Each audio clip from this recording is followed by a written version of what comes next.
Thank you, Living LFS, for having us here and allowing us to share our some updated information about the LFS spectrum. And Carly and I are going to go back and forth throughout the talk. So bear with us. And again, we'll have a lot of time at the end for questions. Okay. So before we kind of launch into the session, we wanted to start by giving you an overview of what to expect from our talk today. So we'll start with just sort of a basic review of genetics, concepts and basic information on the TP53 gene, as well as going through the history of Li-Fraumeni syndrome, because we feel it's important to kind of review that historical perspective of Li-Fraumeni syndrome in order to understand where we've come from to where we kind of are today in our current understanding of Li-Fraumeni syndrome. And then we'll also discuss this idea of mosaicism and have plenty of time left at the end for questions and discussion.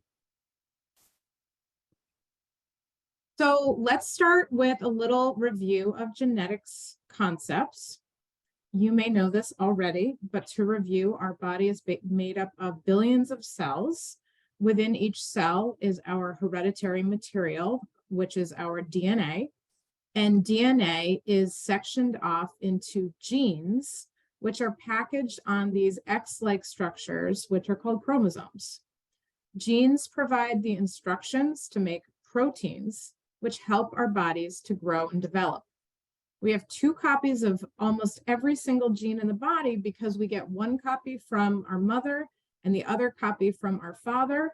So this is also true for the TP53 gene. We all have 2 copies of the TP53 gene in almost every cell of the body. Okay, so we're kind of zooming in a little bit further from the last slide and now taking a closer look at that X-like structure or the chromosome. So kind of unraveling part of it there as, thank you, Jackie. You can see that we're looking at one section of DNA, and you can see that beautiful double helix that comes beforehand. And so that section represents, let's say, one single gene. We have about 20,000 genes in the body in total. Every gene is made up of DNA bases, which we represent with letters A's, T's, C's, and G's. So every gene has a unique spelling or sequence of just those 4 letters. And that particular spelling or sequence is very, very important because it codes for a unique protein product, which has a very specific job to do in the body in keeping us well, so determining our health, and or maybe determining traits like hair color or eye color. So to zero in on the reason why we are all here today, let's talk a little bit more specifically about the function of the TP53 gene, which a lot of people will call P53 for short. The reality is that P53 is the name of the protein product of TP53, but a lot of people will use those terms interchangeably. So TP53 is often referred to as the guardian of the genome because of the many roles it plays in the body. The main job, though, that it does is to help prevent a cancer or a tumor from forming because it prevents healthy cells from growing and dividing out of control and becoming a cancer.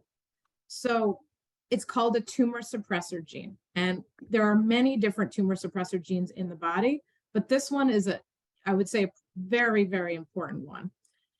It helps to prevent tumors or cancers from forming in a lot of different ways, as you can see from that chart above. We don't need to go through them in detail.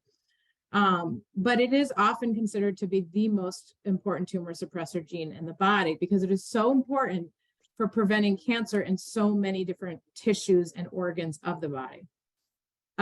So again, you can imagine how important this is for the TP53 gene to be working properly, to have the correct DNA sequence in order to do all those important jobs and make the protein that it codes for and to help prevent cancer in people. And so Jackie will now tell you a little bit more about this. Before we get into even more complex information, if you think we've talked a lot now, just hopefully you'll bear with us. I want to pause here and just make sure we're all on the same page with respect to the words that we use for DNA changes. So a variant is a change in the DNA sequence that is unique compared to the quote unquote normal sequence. So when Carly was talking about all those specific DNA letters, ACTs and Gs within genes, the TP53 gene has a very specific code and sequence of those letters. So any variation or change, whether it's an extra letter, a missing letter, a change from an A to a C, those are considered variants. Not all variants in the gene are harmful. In fact, most of the changes and variants that we see are normal variations between people and are not harmful. They're considered benign changes. A mutation, on the other hand, is a specific change in that DNA sequence that is considered harmful and prevents the gene's protein from doing its job. So a mutation in the P53 protein, or mutation in the TP53 gene that creates a difference in the P53 protein will prevent the P53 protein from doing its job in preventing cancer. Other terms that you'll often hear used in the medical community and potentially in your test results reports are synonymous with mutation, include pathogenic, likely pathogenic variant, deleterious variant, harmful alteration. So here we'll go and talk a little bit more specifically about P53 and P53 mutations. Here we have a very simplified sort of scheme to think about genes and mutations. So on the left here, you have a normal TP53 gene, which provides the DNA sequence for the body to make the normal P53 protein, which you remember has many different jobs in the body with the goal of preventing cancer. On the right, we have a TP53 gene with a mutation in it. Depending on the specific DNA mutation, it may lead to an abnormal protein that cannot do one or many of the different genes in the body that the P53 protein is tasked with doing. Or some mutations might prevent any P53 protein from working at all. So you can imagine if the P53 protein is not working correctly or potentially interfering with a normal working copy or is not made at all, then it can't prevent cancer to the level that it should. So now that we've learned a little bit about basic genetics of TP53, Carly's going to walk us through the history of LFS.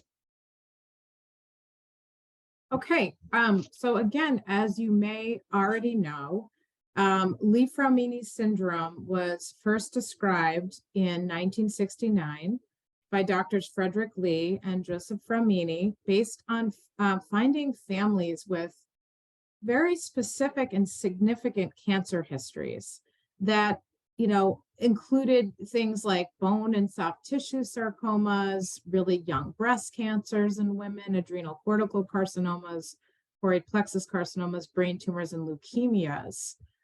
And then in 1990, mutations in the TP53 gene were identified as being the cause of cancers in these families. And so for many years since that time, it was really only patients who had cancer histories similar to what was seen in those original families would have been offered testing for the TP53 gene. But our understanding of Li-Fraumeni syndrome, of course, has expanded and changed over time, in large part due to evolving genetic testing technologies. So I wanted to talk a little bit about the evolving genetic testing technologies to give you a little bit of perspective on how things have changed. So going back again into the mid-1990s, when we were doing a lot of single gene testing. So We were offering testing to people based very specifically on their personal and family histories of cancer. And so we, really would only have offered TP53 testing to very, very specific situations, or people with very specific situations. And then over time, genetic testing improved, leading eventually to the onset of multi-gene panel testing, which is sort of where we are today, which allows people to be tested for many genes all at the same time and at a lower cost. So with this expanded testing, people are now being tested for many genes at the same time. They may come in, for example, with a family history that looks suspicious for, I don't know, a BRCA mutation. Maybe the concern is breast cancer and it's in the 50s or something like that. But at the same time, they're getting tested for genes associated with many different cancers because they just happen to be on that multi-gene panel. And the TP53 gene is often included. Why? Because it's been associated with so many different types of cancer. So in doing this, we're finding a lot more variants in the TP53 gene and mutations, in some cases unexpectedly, in people that may not have personal or family histories that looks like those original families that Drs. Li-Fraumeni used to describe this syndrome in the early days.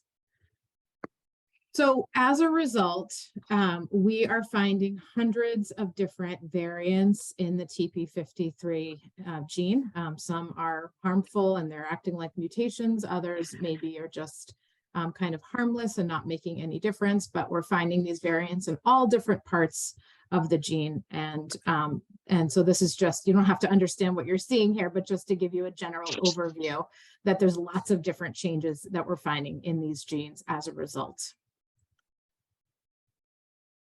And because there's so many different TP53 mutations that have now been identified in people with cancer histories that don't necessarily match the types of histories we were originally seeing, researchers and clinicians have started to think about Li-Fraumeni syndrome more as a spectrum rather than just sort of that one specific thing or describing it in that one specific way, that maybe it's really more of a spectrum. And so they've developed this kind of newer, or they've recently developed this framework with new terminology to kind of discuss Li-Fraumeni syndrome and risks with TP53 mutations. And so Jackie is going to take you through this in more detail. Bear with us. I know there's a lot of information in here, but it's really, really interesting. So thanks, Jackie. Thank you. So I'm going to walk you through each part of this LFS spectrum. And it's important to note that each of these categories are based on whether or not a person has a TP53 mutation identified, whether they have a personal history of cancer and or a family history of cancer. This spectrum is really fluid, meaning that one person or family could be in one category at one day, but then a different category the next day based on if any of their histories change. So if they develop a cancer or a family member develops a cancer, they could switch between these categories. So we're presenting this and explaining and sharing this information with you sort of so you can better understand how the field of LFS research and how we think clinically is evolving, but I don't want any of you to focus on categorizing yourself or your family into any one of these buckets. Because this framework has really been developed to help describe and study the nuances and the diversity that is LFS, and it will evolve over time as we learn more. So to begin, I'm going to focus your eyes to the far left over here. And this is where you can see a group that's called phenotypic LFS. Phenotype sort of means like the physical features that you can see or the medical issues that are part of a genetic condition that are sort of expressing themselves or that you can see or report on. So this means that an individual meets the clinical criteria for classic LFS that Drs. Li and Fraumeni described all those years ago. So multiple cancers, rare cancers, multiple generations. But these individuals do not have an identifiable mutation in the TP53 gene. So I've included some of the classic LFS criteria and some of the Champray criteria that we used to use in the early 2000s to decide like who's going to have testing for P53. But this is really just for your reference, and I don't think it's really important for you to focus on that. Here is an example of one of those families that would fall into that category of phenotypic LFS. So in these are called pedigrees or family histories. You may have seen this drawn if you've met with a genetic counselor. The men are in squares, women are circles, and then individuals are shaded in if they've developed a cancer. So here we have a 23-year-old man who was diagnosed with an osteosarcoma at age 17. His mother, who is now 49, was diagnosed with bilateral breast cancer, her first breast cancer at 34, her second at 41. Her sister was diagnosed with and passed away from leukemia at age 19. So this family would fit the classic clinical criteria for LFS, but yet on genetic testing, they did not have an identifiable TP53 mutation. Next, I'm going to focus your eyes to the center region here. These are all individuals that have an identifiable TP53 mutation identified.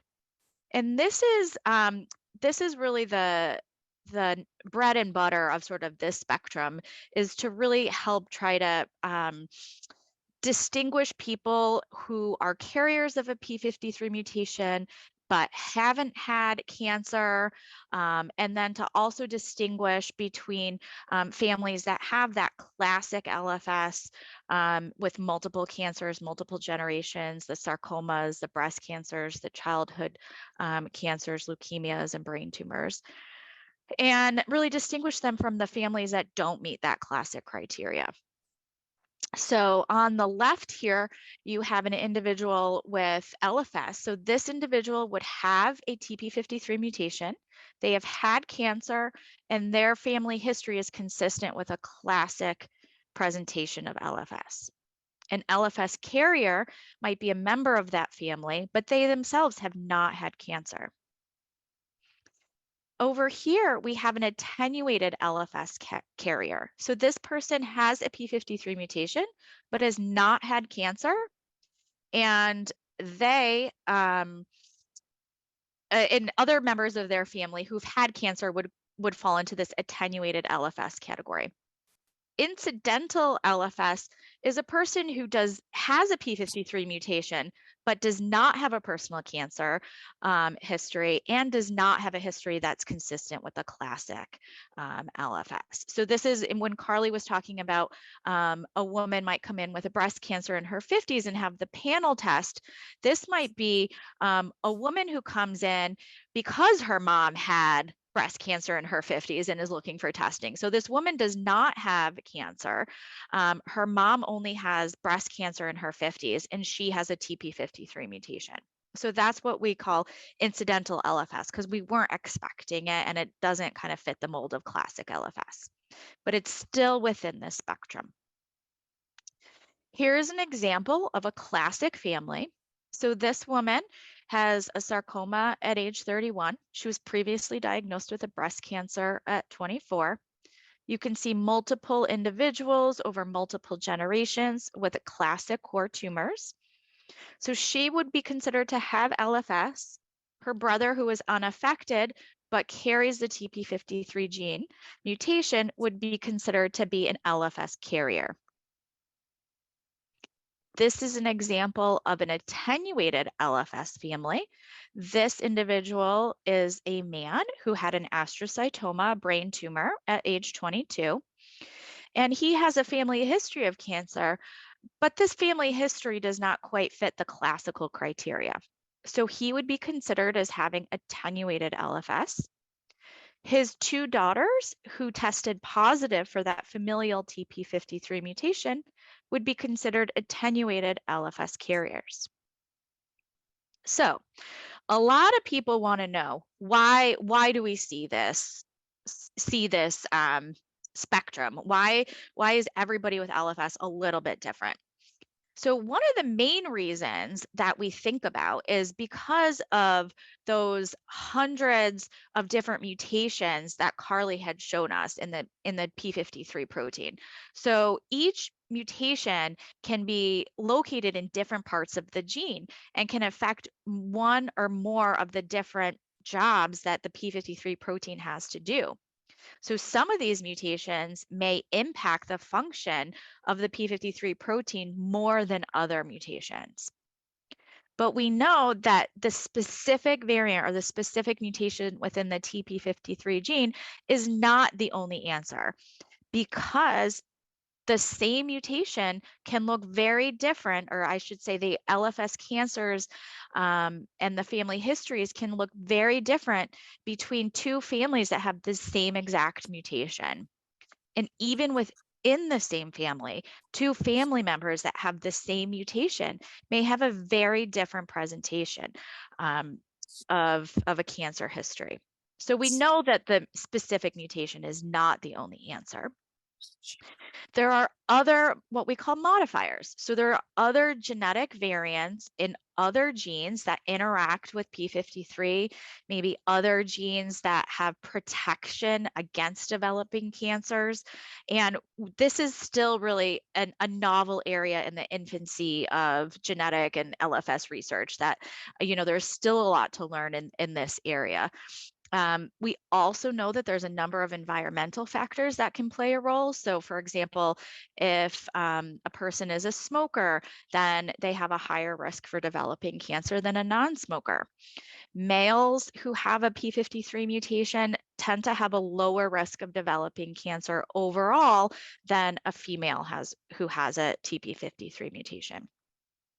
Finally, the location of the mutation in the body is really helpful or important.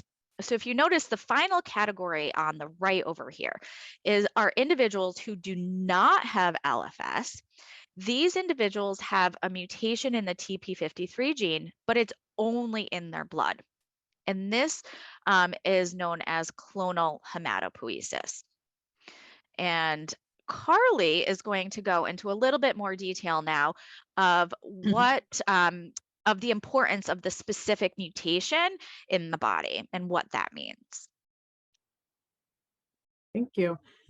Right. So we're shifting gears a little bit from talking about the mutation itself and modifiers and things like that to talking about what tissues, what cells, what organs is the TP53 mutation present in.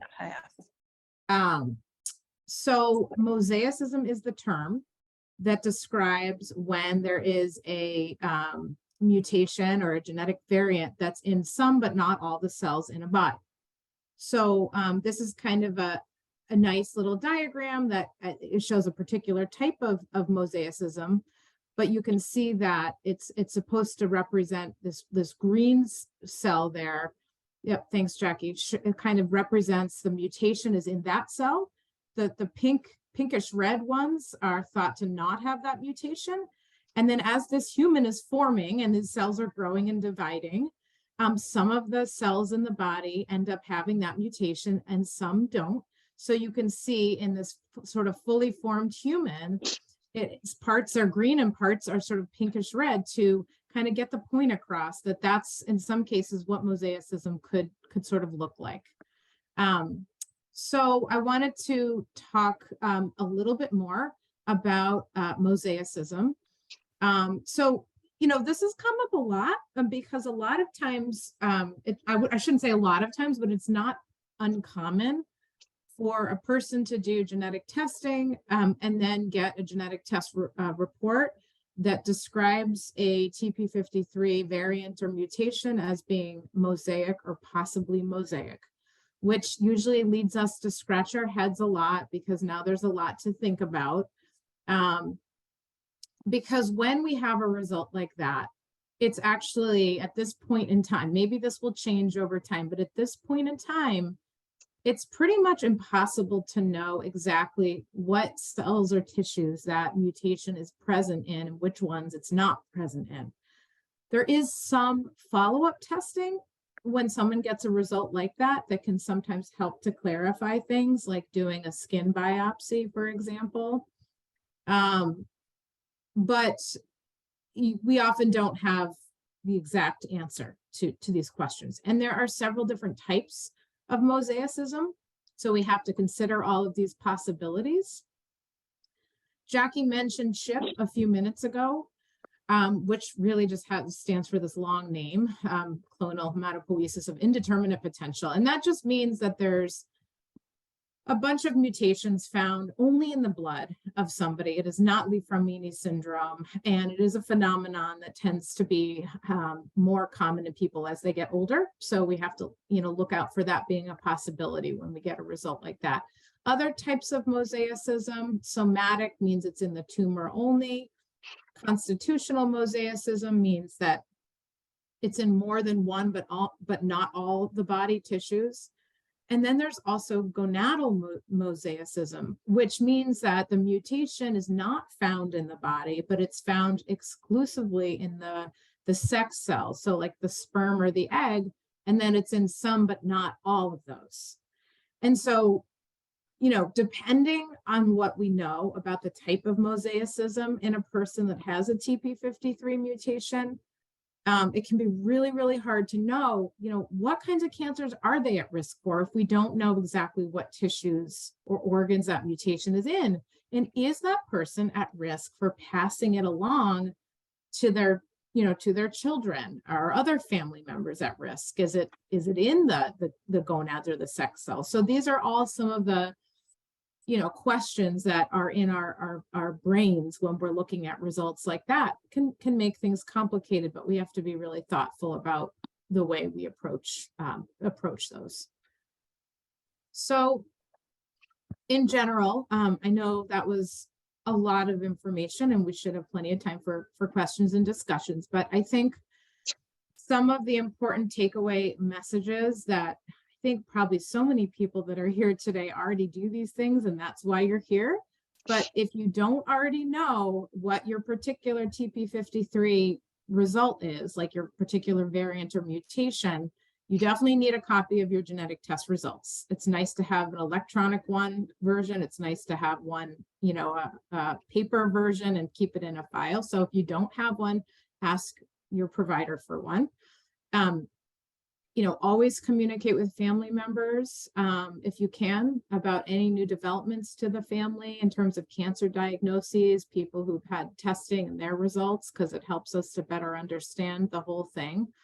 If you can, participate in research so that we can continue to learn more about Li-Fraumeni syndrome and this idea of spectrum and the different ways it presents. And then always check in with your Li-Fraumeni syndrome clinic or your genetic counselors for any updates, because we're always learning more and more about this stuff. So it's important to check in over time. And so you may already know, there's different, opportunities for research out there, but a really important one is the Lift Up study, which is the main, a big study, the main study, which is led by the City of Hope and Dana-Farber, in terms of better understanding the different TP53 variants and how they relate to the clinical spectrum that we talked about today. And if you aren't familiar with it, or you haven't joined it yet, you can go to that website, liftupstudy.org, and get more information and be a part of that. So that is what we have today. And Jackie and I, if you couldn't tell, are both wearing our shirts. So Yay! which are beautiful. I mean, so beautiful. Thank you so much for giving us this opportunity, and we'd be happy to take questions at this point.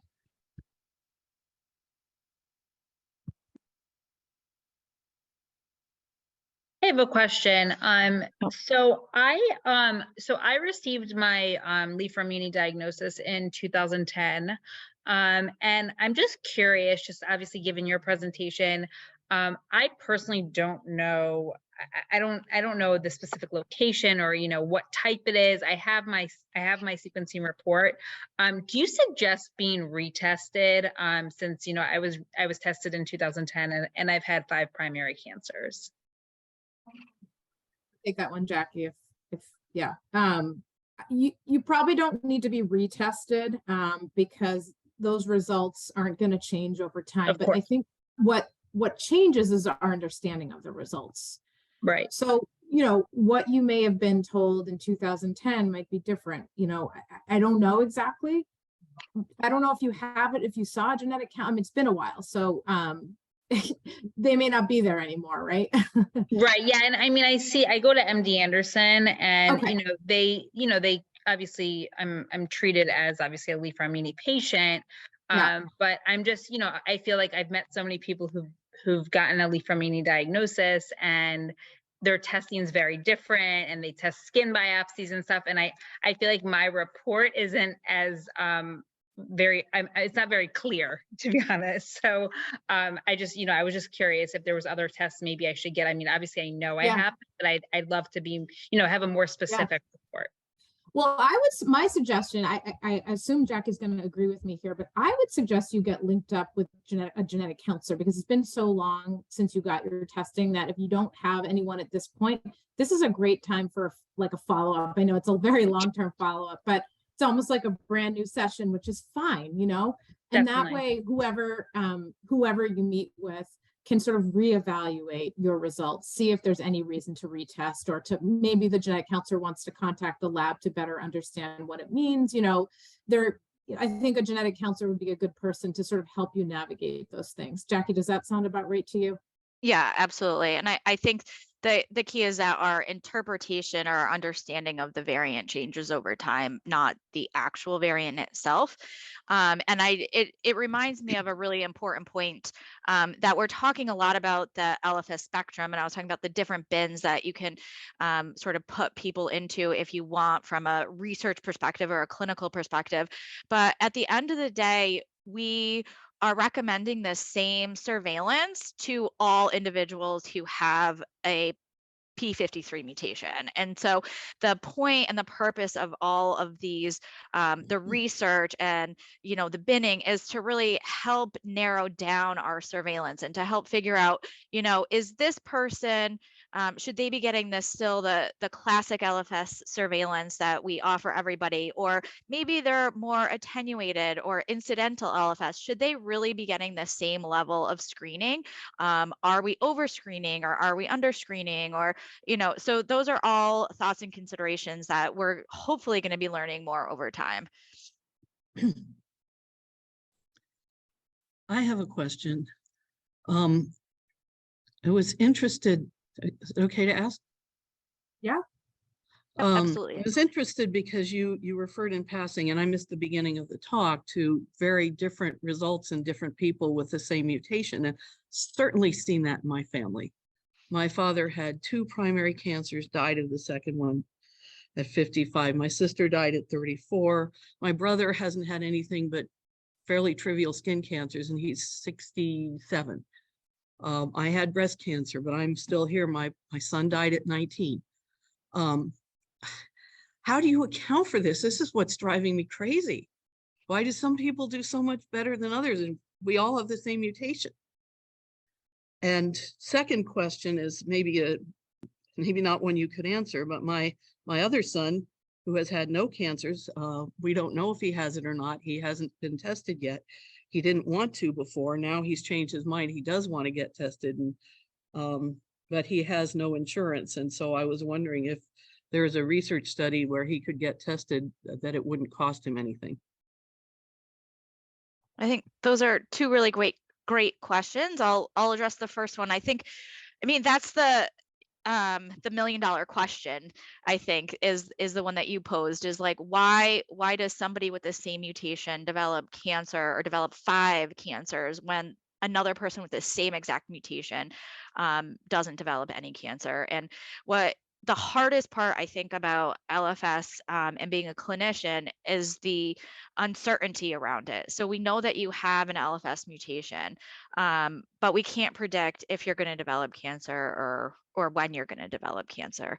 And we're still, I think that's one of the big areas of research that we really don't understand, why some people present the way that they do in some families and others don't. We know that there's likely to be other genes involved and other genetic factors involved. And so sort of in this multifactorial, you're passing down a lot of genes to your children. You've inherited a lot of genes from your parents, and P53 isn't the only gene that is playing a role here. So there's maybe some protective factors or maybe some additional risk factors.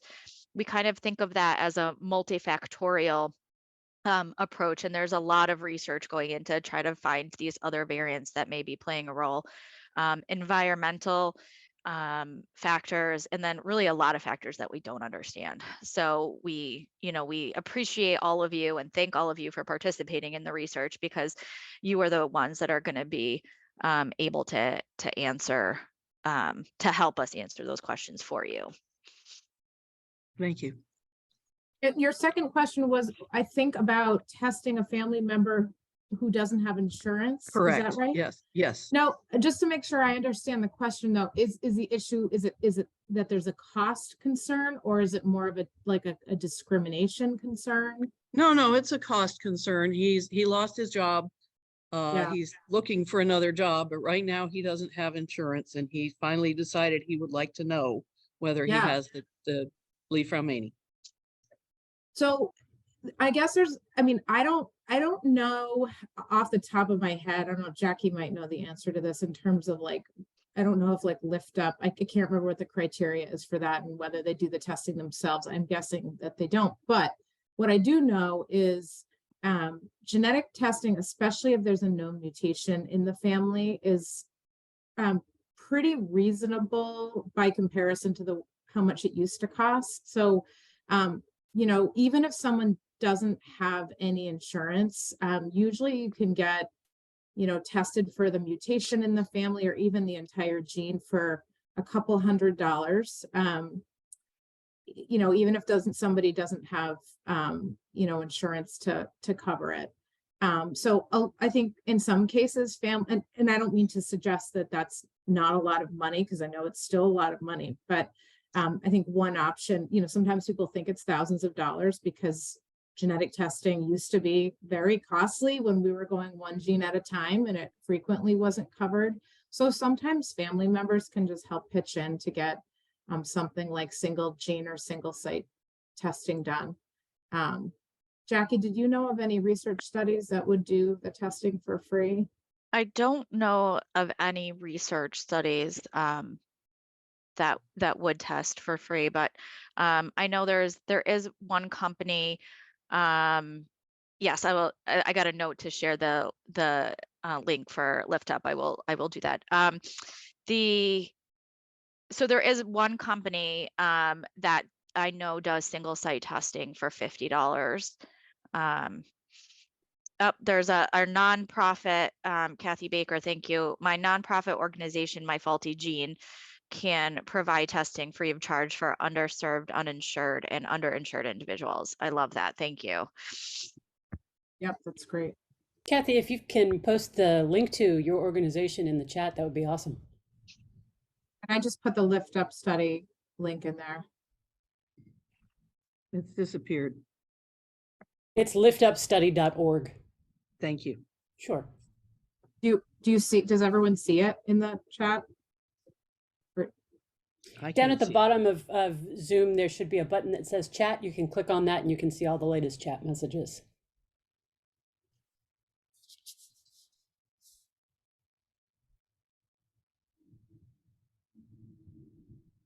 I have a question. Yep. Hi, I'm in the dark, so I'm Hi. in the car. No worries. problem. My son had his tumor tested and then his bloodline tested as well, but I don't believe a panel was done of other gene testing. Do you recommend that to test for other gene mutations as well, or how do you go Yeah, about that? I think that's a complicated question, but I think if you have a TP53 germline mutation, meaning that it's in your blood, you don't have a blood cancer, the same variants in the tumor, it's really sort of straightforward, and that you have or your child has LFS, I wouldn't question that.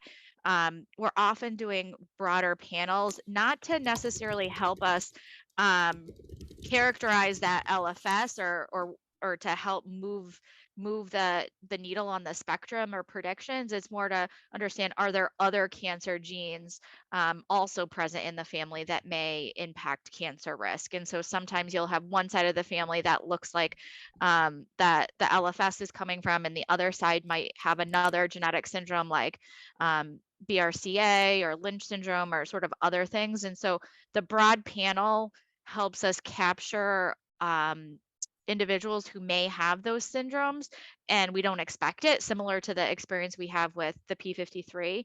But I don't think it's standard to do broad panel testing if you have the diagnosis in a child. Do you have to pay out of pocket for the broad panel? It depends. Yeah, I would talk with your genetic counselor about, because there's some Okay. labs that will do additional genes for the same cost, but it's all Or within like a certain period of time yeah. after the first round of testing and stuff like that. It's sort of lab dependent. Okay, yeah, because it was funny. I got an email about genetic testing the other day, just because we were on like the email list somehow when we already Yeah, had but I would agree with what Jackie said in that, like, most, you know, in most cases, like if you find a mutation in a gene like TP53, that's usually what explains the history, and it's pretty rare for someone to have like more than one mutation. It's possible, but you know, again, it's hard to say without knowing the kind of full picture, the full history. But yeah, so. And I'll just mention that Kathy Baker actually posted it and said myfaultygene.org is their website. And under the resources section, fill out the 2 easy forms, the application Great. for assistance and the risk assessment, and submit that online. Yeah, Bill and Eleanor, did you have a question? I see a raised hand. Yeah, my situation is I developed TP53, or I guess I'm de novo. So my understanding is that it was a spontaneous mutation while my mother was pregnant. And if that's, I just want to use the term correctly. You guys help me if I'm wrong. Yeah, I mean, that's correct. Yes. I'm sorry, just our TV just came off of mute. So that's correct terminology, and I'm using it correctly, right? Yeah, I mean, de novo, it means new, and it basically means like you're like the first in the family to have the mutation, and that it wasn't inherited from a parent. Gotcha. Okay, and I just want to make another couple comments. I've participated in the Lift Up study. It's not too arduous, and we just signed up for the prompt study. So prompt study this afternoon based on the information from the call we had earlier in the day. So look forward to participating in that as well. But the question I do have is, my variant is called a missense variant. Can you tell me what that means? Yes, I am debating whether or not to pull up another slide, but I think I'll spare you all. We had cut out a couple slides from the presentation to not overwhelm you with a lot of details. But basically, a missense means that so proteins, the P53 protein is made up of a series of amino acids. And when you substitute one amino acid for another amino acid, that's called a missense. Okay. So it's basically the P53 gene is made and there's one tiny change in the protein. So the protein is made, but there's one change in the protein that is strong enough that affects the function of the protein. And so the P53 gene cannot work and do its job like it's supposed to. Okay. Okay. There was after that it had it's Missense variant -LOF. Loss of function. So that means that particular mutation is preventing the P53 protein from working. Yeah. Okay. I'll look at an example real quick. I can pull up my wife's or my daughter's an example of a missense, right? So a G to A is what's happening here. Missense. Yep. So the consequence is the protein is one amino acid is switched for another.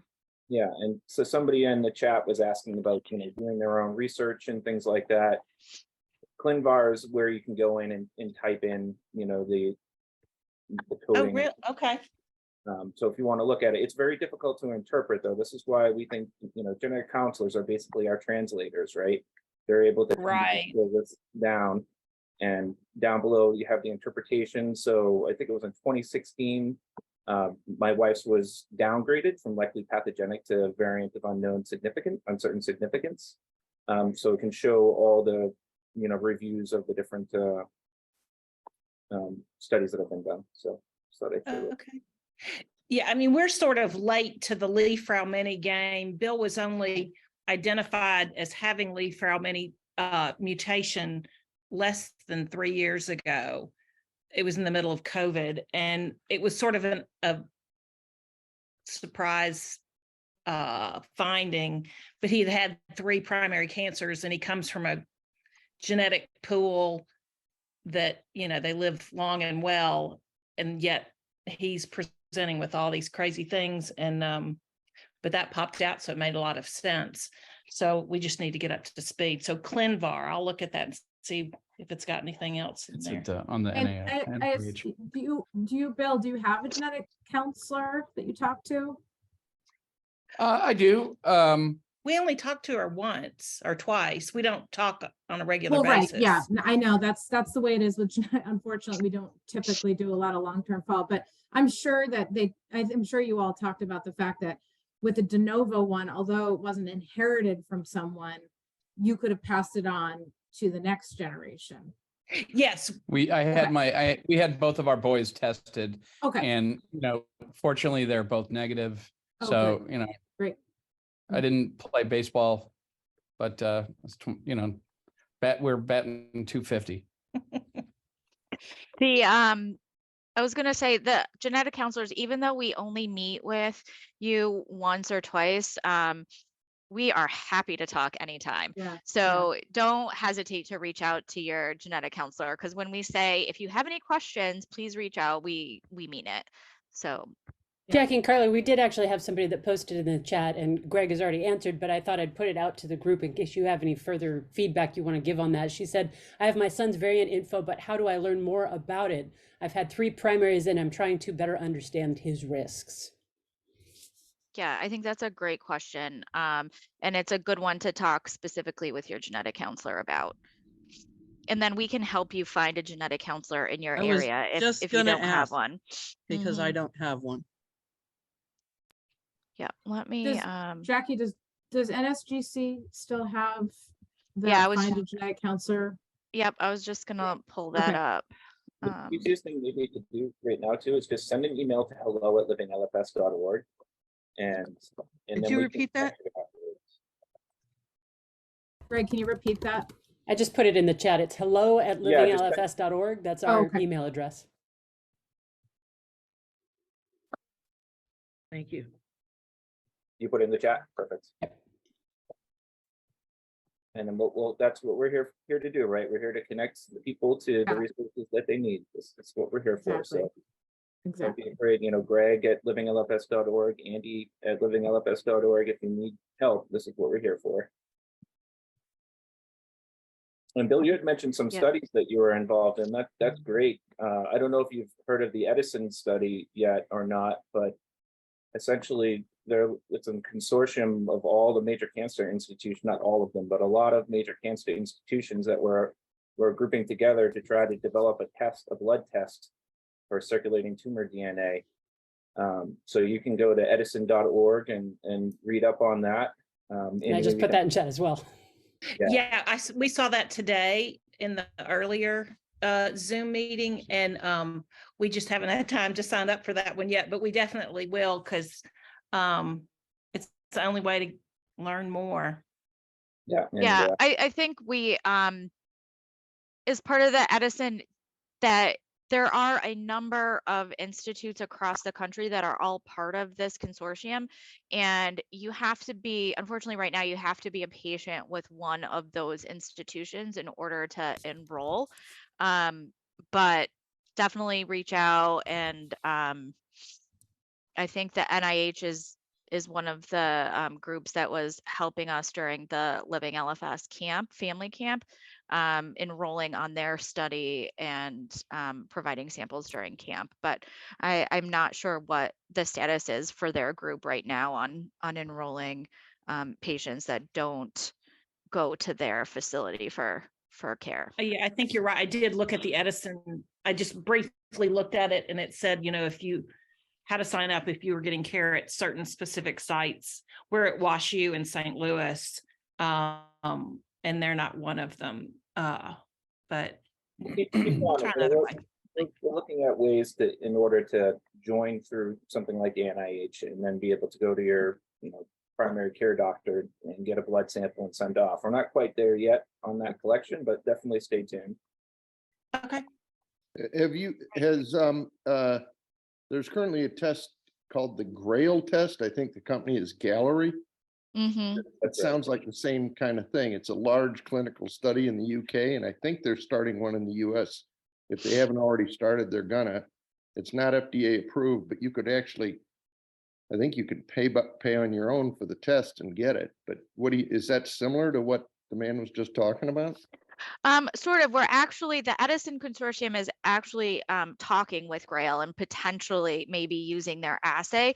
The challenge right now with Grail is that their data is based on an average risk population and in adults, so like over the age of 50, average cancer risk. And so what we don't know is how that would apply to individuals who have a high risk, like Li-Fraumeni syndrome, and does it apply to children, and does, are the profiles the same? So I think interpreting the results can be really challenging. And so we want to study that before really encouraging our patients to pursue that kind of screening. The clinical trial in the UK is like several 100,000 people. I think it might have started maybe a year ago or maybe more recently. I don't know. But these are big clinical trials, but as you say, you have to have enough positive results to make it interpretable. Yeah, and the original studies that they did to validate the study they did not assess whether a person had a cancer predisposition risk. And so I think that's sort of the next step in what their goals are, is to really branch out into the high risk populations as well. Okay, thanks. And then we also had a question in the chat. May I have the name of the other study other than Dana-Farber and Edison? Was that the Lift Up study was the other one? Or is that?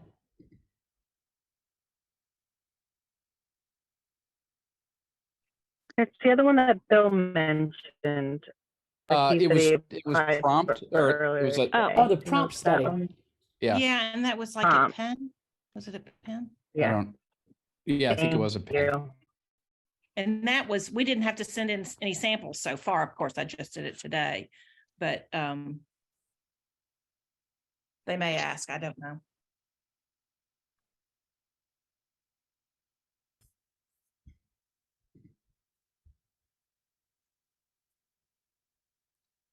Anybody else have any questions?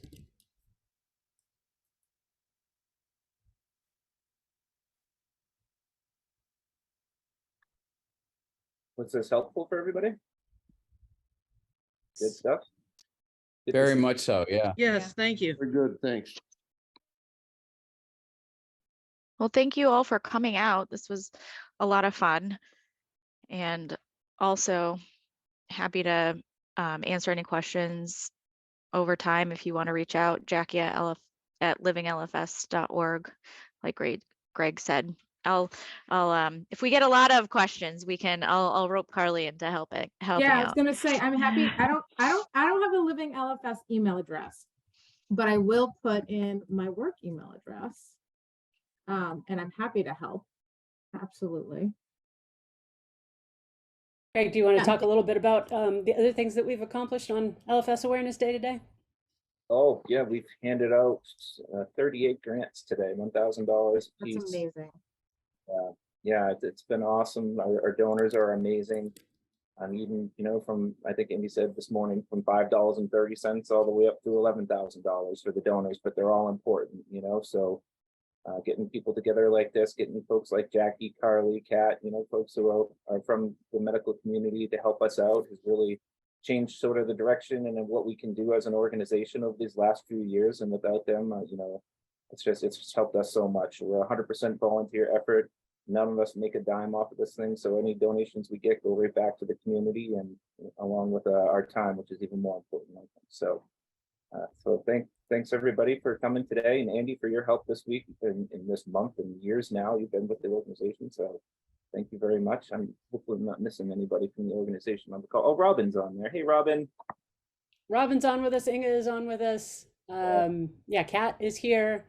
Yeah, we pledged $10,000 at the beginning of LFS Awareness Month, 10 $1,000 grants, and today we have awarded $38,000 in grants. We had $11,000 from an anonymous donor specifically for children with LFS. We had $5,000 from the Addie Brady Foundation. Thank you so much to them.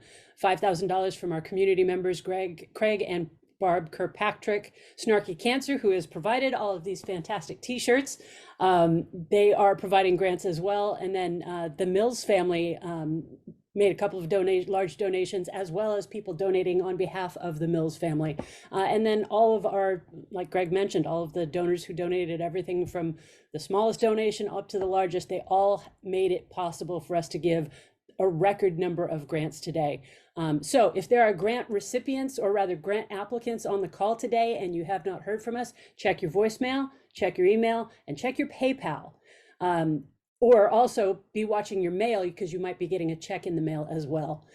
So that is all we have there. Unless anybody has thought of any other questions that they would like to ask Jackie and Carly, while you still have access to genetic counselors ready to answer your questions live right now. And I'll just add that we're going to be doing grants again in October. So if you missed out on this first round and you're going to need help, you know, we're going to be collecting and fundraising our hearts out until October so that we can do this again. And if you do think of an organization you want to donate to in the next year, please, you know, please consider us. And I will also mention, happy birthday to Greg. Yesterday was his birthday. Happy birthday to Inga. Her birthday is on the 23rd. Both of them are running Facebook fundraisers for hardship grants right now. You can go on to the Living LFS website, or rather the Living LFS Facebook page, and see those and donate to those so that you can contribute to grants that we give in October. And happy birthday to both of you. Oh, thanks. And yes, as well as, yes, happy birthday as well to Living LFS founder. Her birth anniversary, Jennifer Mallory, she would have been 47 today. And we do this every March 20th in honor of Jen's birthday. Without her starting this organization, none of this that we are doing today would be possible. You can learn more about her as well at livinglfs.org. I would say also, just as a reminder, most you know, corporations will match gifts. So if you work for somebody that work for an organization that does, you know, definitely take advantage of that.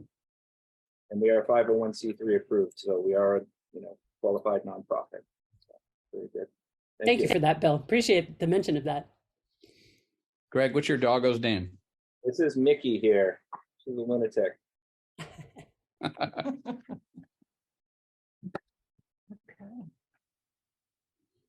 All right. Well, thanks for coming, everybody. Thank you. Thank you all so Charlie. much. Thank you. Bye-bye. Happy Thank you, LFS Awareness guys. Day. Bye. Thank you. you.